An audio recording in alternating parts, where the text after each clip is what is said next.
I want you to cast your mind back. If we were in some 90s drama, the screen would be going wibbly wobbly right now, because I am going to take you back to 2007. Beyonce is topping the charts with Irreplaceable.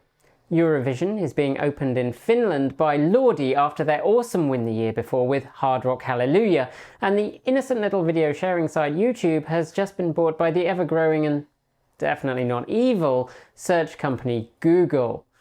And onto the stage for the Macworld keynote address wanders the shy, retiring gent that was Steve Jobs. Trademark black turtleneck in place, he introduced a device that would come to change the world: the iPhone. And to be clear, the smartphone wasn't invented at Apple in 2007. IBM usually gets the credit for that with the Simon Personal Communicator back in 1994. But back in the 90s, really neither the infrastructure was there, nor was the technology. So while the Simon was an awesome piece of tech for its time, it was pretty restricted. It wasn't until 2007 when Steve Jobs walked on stage and demonstrated what would become an icon of the modern world, the iPhone, that things started to look up for smartphone technology. But while it was pretty obvious that it would make its mark, it was quite a while before the iPhone and its Android brethren would find their way into the hands of the masses.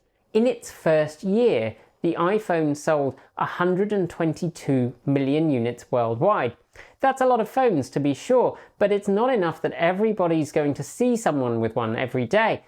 Hell, if you look at the graph of smartphone adoption for the first 3 years, it looks like a nice, gentle slope.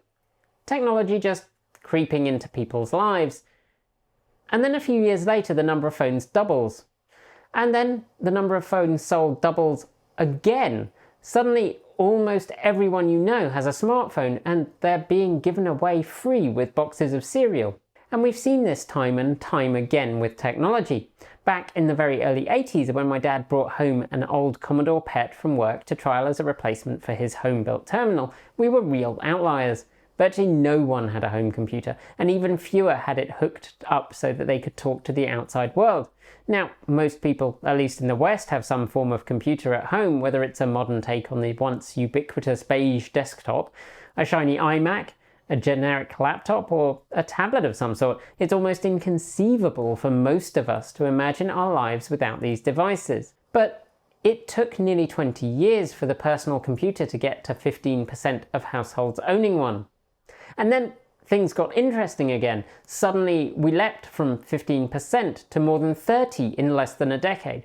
Then more than 60% in just a few more years. And one of my favourite graphs that shows how bad we are at considering this pattern when it comes to technology adoption is solar panel adoption.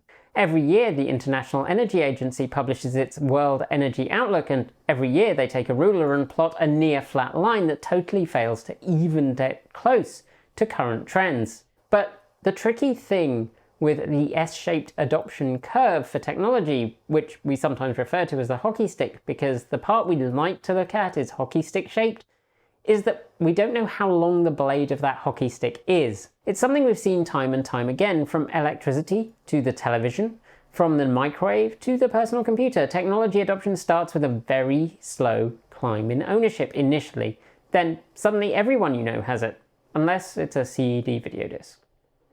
In which case, very few people have it, then no one does. Which is the other part of this pattern of technological adoption, the perilous crossover from those early adopters to the mainstream, nicknamed the chasm.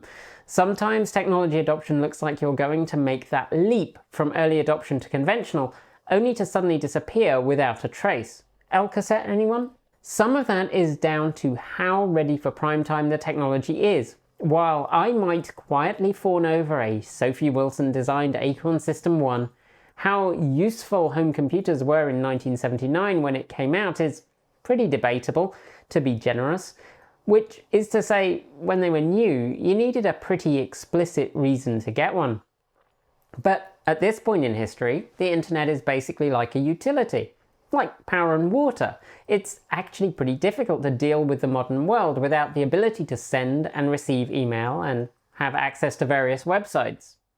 Really, having a computer of some sort is pretty much vital.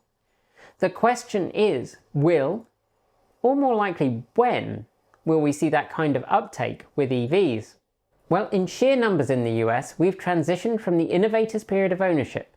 While we might often refer to those first in line to buy new technology as early adopters, in technology adoption lifecycle terms, the ones getting in line for bleeding edge technology like those first Roadster, Leaf and iMEV buyers, they are termed innovators. Usually, innovators have more disposable income and are less risk averse than the general population, but at least on the west coast of the US, we're now into the next zone, the early adopters, with the International Council on Clean Transportation stating that around 7% of folks on the west coast have an EV. In modelling terms, we're well into the phase before that big jump. Typically, that happens at around 10 to 15% of ownership. Historically, this group of buyers, termed early adopters, are younger, have more formal education and are less financially well off than innovators, but still have significant amounts of disposable income. That description definitely ties in to what the statistics are currently saying about EV ownership. So what will it take to tip us into mass ownership and at the same time avoid tipping into a chasm of irrelevance? Well, part of it is, as I hinted earlier, maturity of the technology. While most people drive fewer than 50 miles in a day, it's clear that convincing people that a vehicle with 80 miles of range is sufficient is not so much an uphill battle, as it's like asking Dave to open the pod bay doors. So for the last few years, we've been trying to persuade people they want something that they instinctively feel won't meet their needs, and it turns out that's a pretty hard impression to overcome, even if it's wrong. Thankfully, as battery capacity has increased, we've moved from cars with 50 to 80 mile ranges to cars with 200 to 300 mile ranges. And we've moved from cars that rapid charged at just over a mile a minute to cars that can charge at more than 10 miles a minute.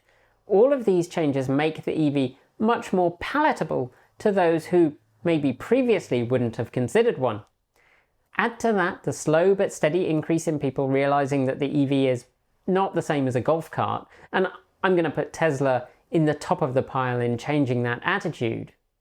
Oh, and the other factor leaning on the scales of adoption is anthropogenic climate change.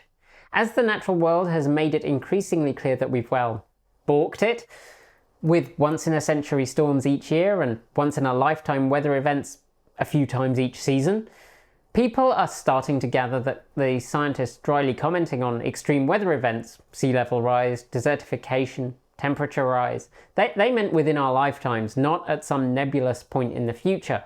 And that focuses the mind a little on resolving this problem. There are clearly many in the fossil fuel industry who would dearly love the EV to follow the dishwasher with its 58 years to mass adoption, and we can't wait that long. At the moment, the odds look good for mass adoption. Despite falling sales for fossil fuel vehicles, in many places demand has increased for plug-in ones. Reductions in manufacturing costs are also encouraging manufacturers to shift more of their production towards EVs. Even automakers that have been recalcitrant to produce electric vehicles, like Toyota, are starting to be dragged, kicking and screaming in the direction of EVs. It's definitely looking like we've jumped the chasm, which should mean things should only get more interesting from here. That's it. Thanks for joining me, and see you next time.